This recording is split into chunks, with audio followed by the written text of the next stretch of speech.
궁예는 신라 말기 태봉의 임금입니다. 궁예는 신라인으로 성씨는 김씨이다. 아버지는 제47대 허난왕 의정이며 어머니는 허난왕의 후궁이었는데 그 성과 이름은 전하지 않는다. 혹은 제48대 경문왕 응념의 아들이라고도 한다. 5월 5일에 외가에서 태어났다. 그때 지붕 위에 흰빛이 있어 마치 긴 무지개가 하늘로 뻗쳐 오르는 것 같았다. 일간이 아렸다. 이 아이는 중5일에 태어났고 나면서부터 이가 있었으며 또 불빛이 이상하였다. 아마도 장래에 국가에 이롭지 못할 것이니 마땅히 그를 기르지 말라. 왕이 관리에게 명하여 그 집에 가서 그를 죽이도록 하였다. 관리가 포대기 안에서 궁예를 빼앗아 그를 다락 아래로 던졌다.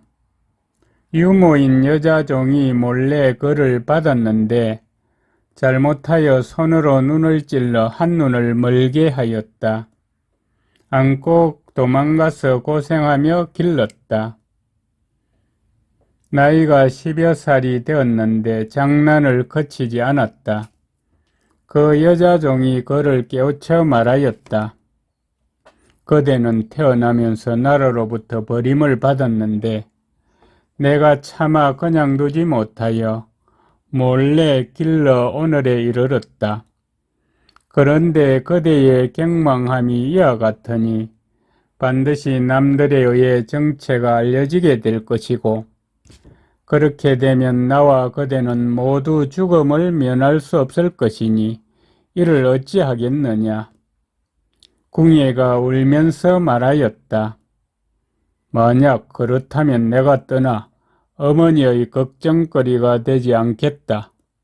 곧 3달 사이에 갔는데 지금 고려의 흥교사이다.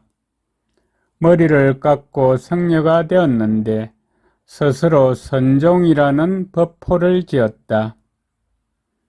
커서는 성녀의 계율에 구애받지 않았으며 기계가 높았고 담력이 있었다. 일찍이 제에 참석하려고 가는데 까마귀가 물건을 물고 있다가 들고 있는 바리떼 안에 떨어뜨렸다. 그것을 보니 상아로 만든 점대에 왕자가 서여 있었다. 곧 비밀로 하고 말을 하지 않았으나 잠옷 자부하였다. 신라가 쇠약한 말기에 정치가 문란하고 백성이 흩어져서 서울 밖의 고을 중에서 배반하여 적에게 붙은 것과 그렇지 않은 것이 서로 반반이고 먼 곳과 가까운 곳에서 도적대가 벌떼처럼 일어나고 개미처럼 모여드는 것을 보고 선종은 혼란을 틈타 무리를 모으면 뜻을 이룰 수 있겠다고 생각하였다. 그리하여 신라 51대 진성왕 즉위 5년 891년에 죽주의 도적 개수 기헌에게 의탁하였다. 하지만 기헌은 그를 업신여기고 잘난 체하며 예우하지 않았다. 선종은 속이 답답하고 스스로 불안해졌어 몰래 기헌의 희하에 원해 신원 등과 결탁하여 친구가 되었다. 진성왕 6년 892년에 부근의 도적 양길에게 의탁하였다. 양길이 그를 잘 대우하여 이를 위임하였다. 드디어 궁예에게 군사를 나누어 주어 동쪽으로 땅을 공략하도록 시키니 이에 치악산 성남사에 나가 머물면서 주천, 내성, 울로, 어진 등의 현을 돌아다니면서 습격하여 그곳들을 모두 항복시켰다. 진성왕 8년 894년에 명주에 들어갔다. 거느린 무리 3,500명을 나누어 14개 부대로 하고 금대, 금모, 헌장, 기평, 장일 등을 부장으로 삼았다. 즐거움과 괴로움, 어려움과 편안함을 군사들과 함께 하였고 상벌에 있어서는 공정히 하고 사사로움이 없었다. 이 때문에 무리들이 그를 마음으로 두려워하고 사랑하였고 추대하여 장군으로 삼았다. 이에 저족, 성천, 부약, 금성, 철원 등의 성을 격파하였다. 군사의 성세가 매우 왕성하니 패서의 도적들 중 와서 항복하는 자가 매우 많았다. 선종은 무리가 많으므로 나라를 세워 임금을 칭할 수 있다고 스스로 생각하고 처음으로 서울과 지방의 관직을 설치하였다. 고려 태조가 송악군으로부터 와서 이탁하니 곧 철원군 태수를 주었다. 진성왕 10년 896년에 성령현과 인광현 두 현을 공격하여 차지하였다. 신라 52대 효공왕 1년 897년에 인물현이 항복하였다. 선종은 송악군이 한수 이북의 이름난 군으로 산수가 기이하고 빼어나다고 하면서 드디어 정하여 도읍으로 삼았다. 공암, 금포, 혈구 등의 성을 격파하였다. 그때 양길은 여전히 북원에 있으면서 국원 등 30여 성을 취하여 차지하고 있었다. 선종의 땅이 넓고 백성이 많다는 것을 듣고 크게 노하여 30여 성의 강한 군사로서 그를 습격하려고 하였다. 선종이 몰래 알고서 먼저 공격하여 그를 크게 패배시켰다. 효공왕 2년 898년 2월에 송악성을 보수하였다. 고려 태조를 정기 대감으로 삼아 양주와 견주를 치도록 하였다. 11월에 처음으로 팔관회를 열었다. 효공왕 4년 900년에 또 태조에게 명령하여 광주, 충주, 당성, 청주, 계양 등을 치게 하여 그곳들을 모두 평정하였다. 공으로 태조에게 아찬의 직위를 주었다.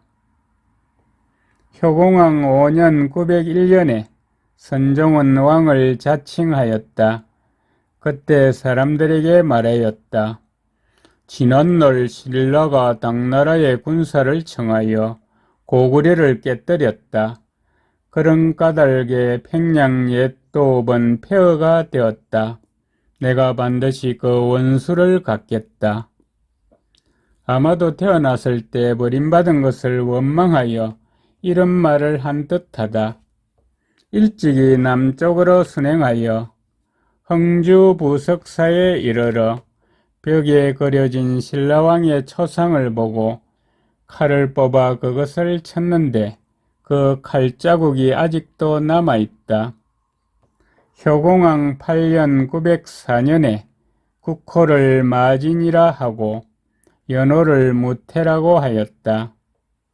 비로소 강평성을 설치하고 관원을 두었는데 광치나 서사, 외서였다. 또 백부, 대령부, 수춘부, 몽빈부, 어형대, 나파부, 조이부, 내봉성, 금서성, 남상단, 수단, 원봉성, 비룡성, 물장성을 두었다. 또 4대 식하부, 장선부, 주도성을 설치하였다. 또 정광, 원보, 대상, 원윤, 자윤, 정조, 보윤, 군윤, 중윤 등의 품직을 설치하였다. 7월에 청주 인호 1000명을 옮겨 철원성에 들이고 철원성을 서울로 삼았다. 상주 등 30여 주현을 정벌하여 차지하였다. 공주 장군 홍기가 와서 항복하였다. 효공왕 9년 905년에 새 서울에 들어갔다. 대궐과 누대를 수리하였는데 극히 사치하였다. 연호였던 무태를 성책 원년으로 고쳤다. 폐서 13진을 나누어 정하였다. 평양의 성주장군 검룡이 항복하였고 정성에 붉은 옷과 누런 옷을 입는 도적 명기 등이 항복하였다. 선종은 강성해졌다고 스스로 자랑스러워하였다. 신라를 병탄하고자 하여 나라 사람들로 하여금 신라를 멸도라고 부르게 하고 무릇 신라로부터 오는 자는 모두 죽였다. 효공왕 15년 911년에 연호였던 성책을 고쳐 수덕만세 원년으로 하고 국호를 고쳐 태봉이라고 하였다. 태조로 하여금 군사를 거느리고 금성 등을 치도록 하고 금성을 나주로 하였다. 공을 논하여 태조를 대아찬 장군으로 삼았다. 선종이 미륵불을 자칭하였다.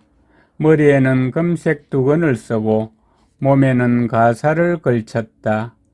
큰아들을 청광보살, 막내 아들을 신광보살이라고 하였다. 외출하면 항상 흰말을 탔는데 비단으로 말갈기와 꼬리를 장식하였다. 남자아이와 여자아이들로 하여금 깃발, 일산, 향, 꽃을 들고 앞에서 인도하게 하였고 비구 200여 명을 시켜 범패를 부르며 뒤를 따르게 하였다. 또 스스로 경전 서무여건을 지었는데 그 말이 요망하여 모두 도리에서 벗어나는 일이었다. 때로는 정자하여 강설하였는데 성녀 석총이 말하였다. 모두 사슬 계담으로 교훈이 될 수 없다. 선종이 이를 듣고 놓아여 철퇴로 그를 때려 죽였다. 신덕왕 2년 913년에 태조를 파진찬 시중으로 삼았다. 신덕왕 3년 914년에 연호였던 수덕만세를 고쳐 정계원년으로 하였다. 태조를 백강장군으로 삼았다. 신라 53대 신덕왕 4년 915년에 부인 강씨가 왕이 도리에 어긋난 일을 많이 행하자 정색으로 간쟁하였다. 왕이 그녀를 미워하며 말하였다. 네가 다른 사람과 간통하였으니 어찌 된 일이냐? 강씨가 말하였다. 어찌 그런 일이 있었겠느냐? 왕이 말하였다. 나는 신통력으로 보았다. 뜨거운 불로 새 절국공이를 달구어 그녀의 엄부를 찔러 죽였고 그 두 아이들도 죽였다. 이후 의심이 많아지고 돌연 할을 내어 모든 관료, 장수, 아전들과 아래로 평민에 이르기까지 죄 없이 죽임을 당하는 경우가 매우 자주 있었다. 부양 철원 사람들은 그 해독을 견디지 못하였다. 이보다 앞서 상인 왕창건이 당나라로부터 와서 철원의 시장거리 가게에 살았다. 신라 54대 경명왕 2년 918년에 이르러 시장에서 한 사람을 보았는데 생김새가 크고 건장하였고 귀밑털과 머리카락은 모두 휘었으며 옛 의관을 착용하고 왼손에는 자기 사발을 들고 오른손에는 오래된 거울을 들고 있었다. 왕 창건에게 말하였다. 내 거울을 사겠느냐? 왕 창건이 곧 쌀을 지어 그것과 바꾸었다. 그 사람은 쌀을 거리의 거지 아이들에게 나누어 주었는데 이후에는 간 곳을 알 수가 없었다. 왕 창건이 그 거울을 벽에 걸어두었는데 해가 거울 표면에 비치자 가는 글자로 쓴 글이 있었다. 그것을 읽어보니 예시 같았는데 그 대략은 다음과 같았다. 상제가 아들을 진마에 내리니 먼저 닭을 잡고 후에 오리를 질 것이다. 4년 중에 2마리의 용이 나타나 한 마리는 몸을 청목 중에 숨기고 한 마리는 모습을 흑금의 동쪽에 드러낼 것이다. 왕 창건이 처음에는 글이 있는 것을 알지 못하였다가 그것을 보고서는 예사롭지 않다고 생각하여 드디어 왕에게 아뢰었다.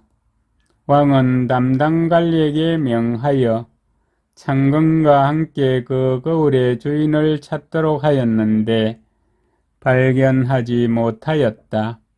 다만 발삽사 물당에 진성의 소상이 있었는데 그 사람과 같았다. 왕이 한참 동안 기암을 탄식하다가 문인 송하몽, 백탁, 허원 등에게 명하여 그것을 해석하도록 하였다. 하몽 등이 서로 다음과 같이 말하였다. 상제가 아들을 진마에 내렸다는 것은 진앙과 마한을 말한다. 2마리 용이 나타나 하나는 몸을 청목 중에 감추고 하나는 모습을 흑금에 드러낸다고 한 것에서 청목은 소나무이고 송악군 사람으로 용자를 이름으로 하고 있는 사람의 자손이니 지금 파진찬 시중을 말합니다. 흑금은 철이니 지금 도판 철원을 말합니다. 지금 임금이 처음 이곳에서 일어났으나 마침내 이곳에서 멸망할 징조이다. 먼저 닭을 잡고 후에 오리를 진다는 것은 파진찬 시중이 먼저 계림을 얻고 후에 압록을 차지한다는 뜻이다. 송하몽 등이 서로 말하였다. 지금 임금이 잔악하고 난폭하기가 이와 같은데 우리들이 만일 사실대로 말하였다가는 비단 우리들만 죽어서 소금에 절여지는 신세가 될 뿐만 아니라 파진찬도 또한 반드시 해를 당할 것이다. 이에 거짓으로 말을 꾸며서 아뢰었다. 왕이 흉악하고 잔악하여 자기 멋대로 하니 신료들이 두렵고 떨려서 어찌할 바를 몰랐던 것이다. 6월에 장군 홍술, 백옥, 삼능산, 복사기, 이는 홍류, 배행경, 신순경, 복지겸의 어릴 때 이름인데 네 사람이 몰래 모의하고 밤에 태조의 사저에 가서 말하였다. 지금 임금이 부당한 행보를 마음대로 지평하여 처자를 살육하고 신료들을 죽이며 백성은 도탄에 빠져 스스로 안심하고 살지 못한다. 예로부터 어리석은 임금을 폐위시키고 지혜가 밝은 임금을 세우는 것은 천하의 큰 의리이다.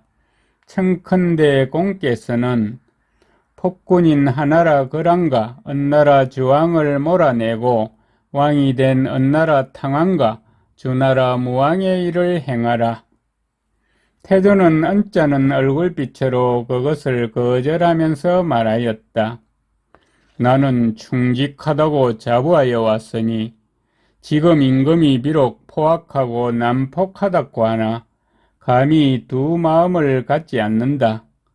대저 신하로서 임금을 교체하는 것은 이를 혁명이라고 하는데 나는 실로 덕이 없으니 감히 언나라 탕왕과 주나라 무왕의 일을 본받을 수가 있겠느냐. 여러 장수들이 말하였다. 좋은 때는 두 번 오지 않으니 만나기는 어렵고 잃기는 쉽다. 하늘이 주는데도 취하지 않으면 도리어 그 재앙을 받는다. 지금 정치가 어지럽고 나라가 위태로우며 백성들이 모두 그 임금을 믿게 보기를 원수처럼 한다. 지금 덕망이 공어 위에 있는 사람이 없다. 하물며 왕창건이 얻은 거울의 글이 저와 같은데 어찌 굴복하다가 포악한 군주의 손에 죽임을 당할 수 있겠느냐. 부인 유씨가 여러 장수들의 의논을 듣고 이에 태조에게 말하였다. 인으로서 불인을 치는 것은 예로부터 그러하였던 것이다. 지금 여러 사람들의 의논을 들으니 나도 오히려 분발하게 되는데 하물며 대장부로서야 어떠하겠느냐. 지금 무사람들의 마음이 문득 변하였으니 천명이 돌아온 것이다. 그리고 손수 갑옷을 들어 태조에게 주었다. 여러 장수들이 태조를 떠받들고 호위하며 문을 나서면서 앞에 있는 자들로 하여금 왕공이 이미 의로운 깃발을 들었다라고 외치게 하였다.